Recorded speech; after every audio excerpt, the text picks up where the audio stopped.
Hi everyone, my name is Lux Darkbloom, and I'm one of the research librarians here on campus. And I am your librarian for as long as you need a librarian in your life.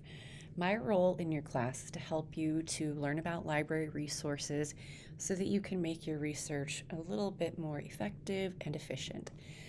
Here is my contact information, and please feel free to reach out to me for this class or any of your other courses if you need some guidance with how to start research, how to find sources, or how to put together a bibliography. I'm happy to help with anything like that.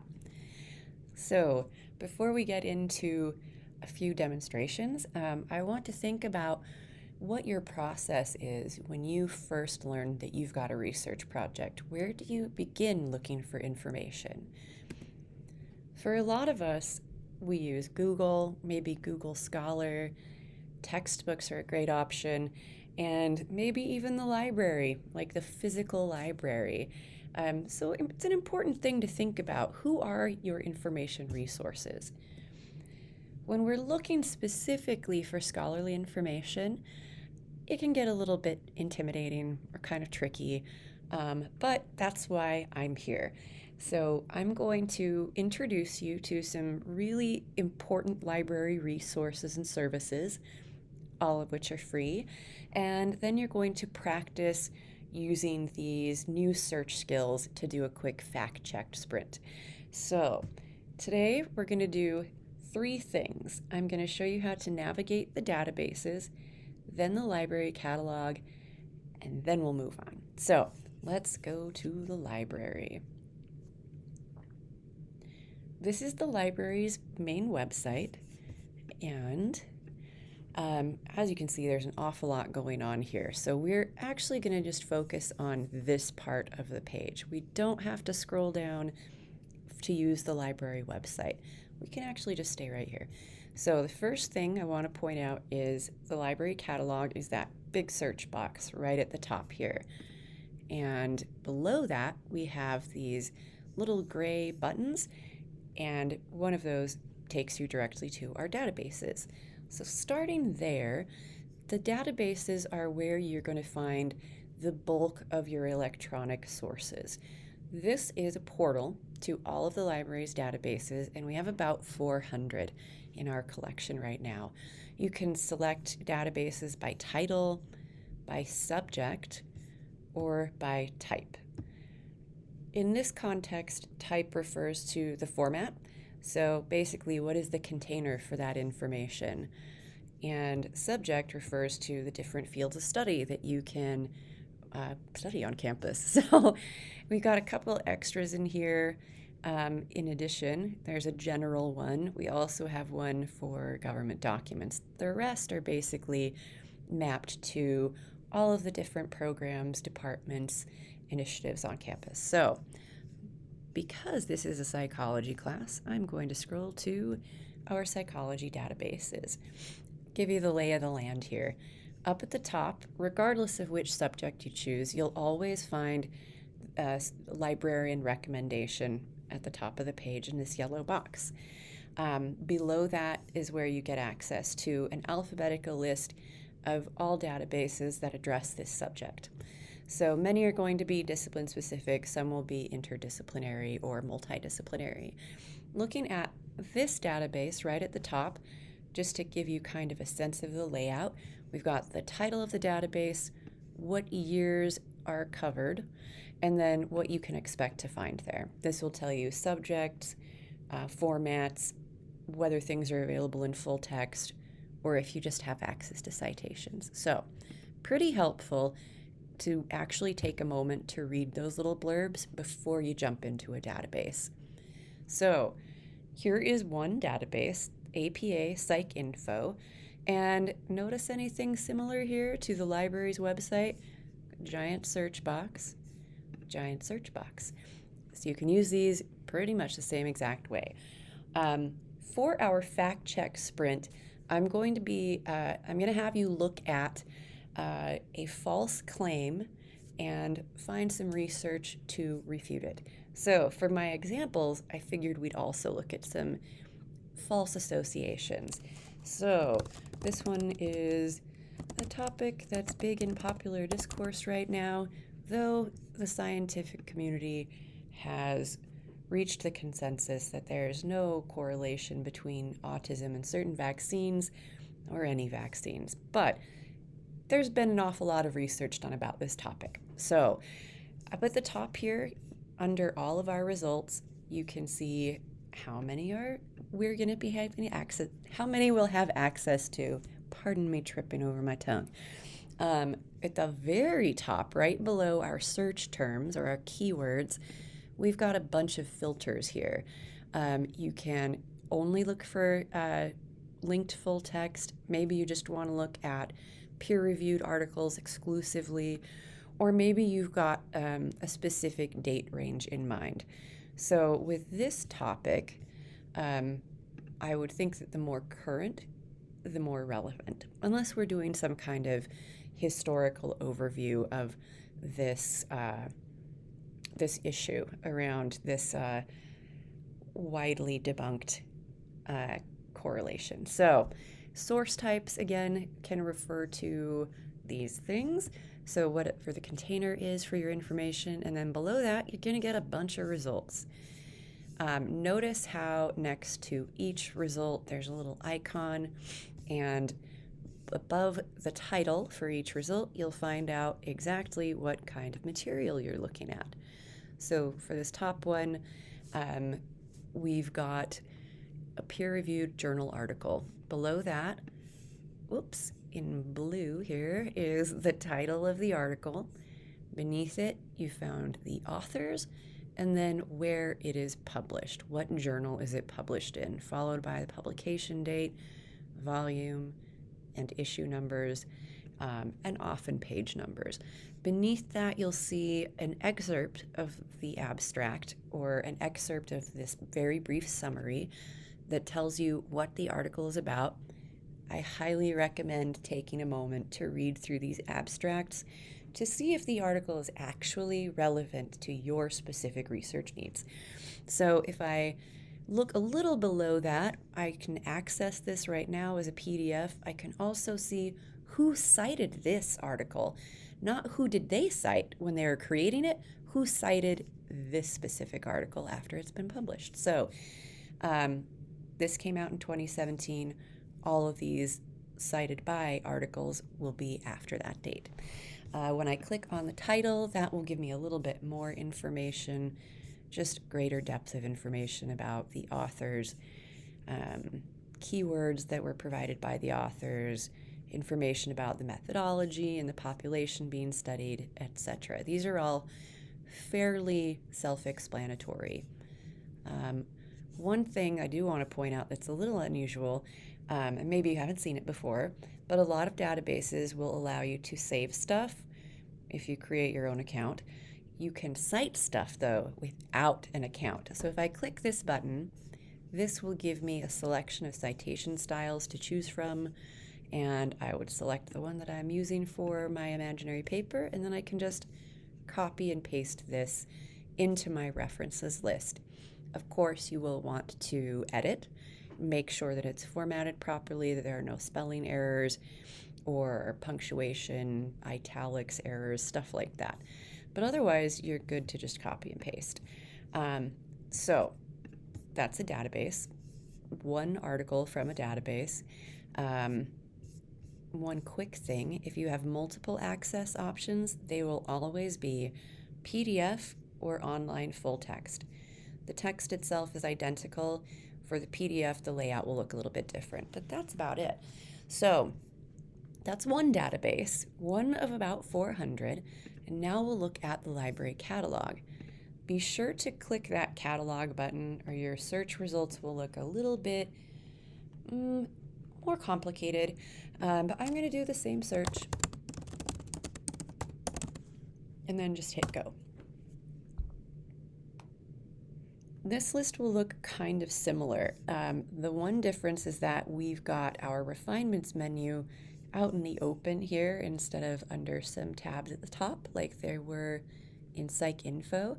But these are all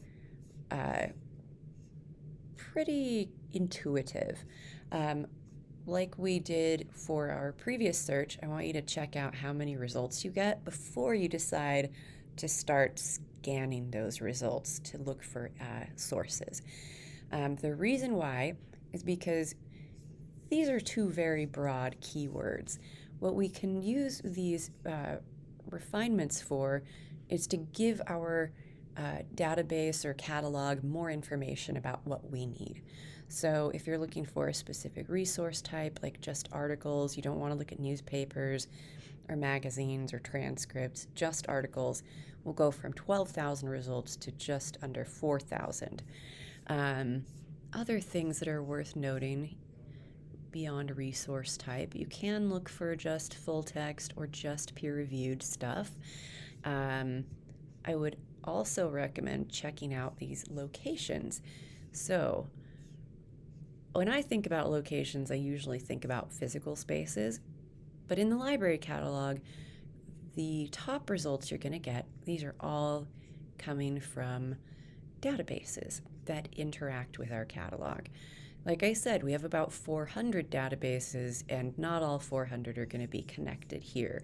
And sometimes at the end of the list, you will see physical locations, whether it's the Marriott Library, the Law Library, Music Library, or the Eccles Health Sciences Library. Let's go back. So the other thing that we can do to really refine our results is change our publication date range.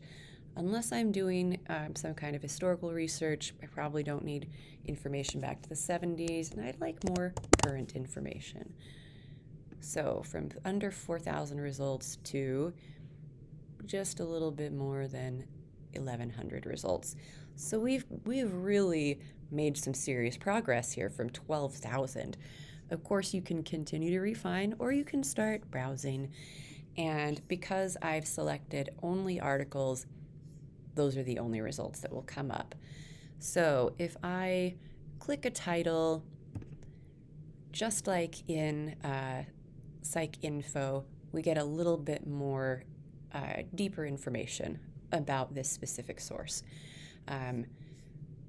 Lots of actions we can take using these various buttons. The top row is mostly for citation management systems, and then below that is where the really handy stuff comes in. You can print, you can get a citation, just like in that previous database, if you need a permalink or if you want to email it to yourself. Always a great option. So that's really kind of it for the databases and the catalog. Let's close my email. My goodness, pardon all of those pop-ups. And that's really about it. So we don't have to use filters. You can if you'd like to get more focused results. But otherwise, please feel free to explore. Now, let's take a look at not that. Let's go back here. All right. So this is a broad overview of the differences between those two big resources, the catalog and our databases. This applies to all of our databases. Like, you're going to get a lot of access to different types of information. Now, let's look at the false claim. This is the scenario we're going to focus on. You've just encountered this false claim on TikTok. There's a widely shared TikTok that says that playing classical music, specifically Mozart, to infants for 10 minutes a day permanently raises their IQ. The caption on that TikTok mentions this vague university study and even has a chart that shows a big spike in cognitive performance. However, I've already ruined the surprise for you. This is a false claim. What I would like you to do is, using only library resources like the catalog or a database of your choice, I'd like you to find out, where did that false claim originate? What do other studies say about that false claim? Do they refute it? How? And then you're going to tell me your proposed correction. This doesn't have to be super long. maybe just like a sentence, 2 sentences for that proposed correction.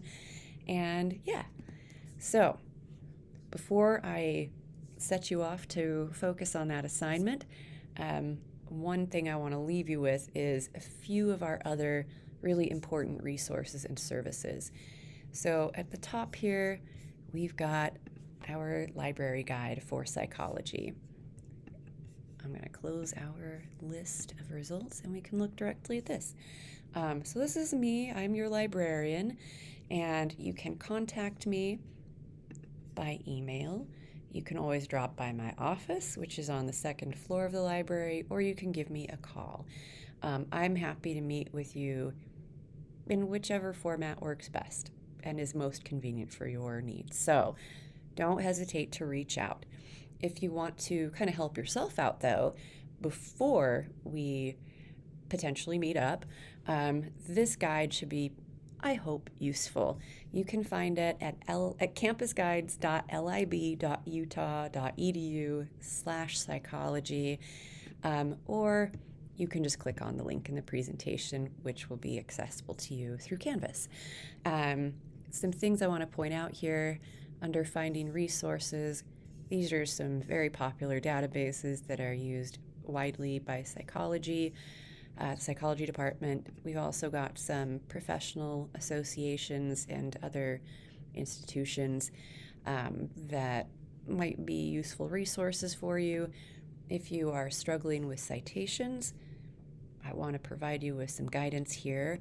And then for just kind of the basics of how to do research, this will give you a nice step-by-step overview of how to come up with keywords, how to write search statements, and then how to use your search strategies to find the best results that are most relevant to your research needs. And the last couple things I want to show you, we've also got the University Writing Center, which you can schedule appointments on, I want to say, a half an hour increment, followed by these 2 services, interlibrary loan and suggested purchase. Interlibrary loan is free. It's a service where if you are unable to find the information that you need in our library, we can borrow it for you from another library. And the other service is suggested purchase, where if you'd like us to buy some materials for the library, you just fill out a quick form. Never feel bad about requesting books or articles or anything like that, films, video games, whatever it is you need. If you need it, that's good enough reason for us to buy it. So please use these free services. I don't want you to pass up opportunities for information that's going to really help you out with your research. And I'm going to go back in time here and leave you with my contact information. Once again, I'm your librarian. My job is to support your academic growth. And yeah, don't hesitate to reach out. I love working with students. And if you have questions, concerns, any kind of feedback, I am very open to hearing it. So good luck on your assignment, and I'll talk to you soon, I hope.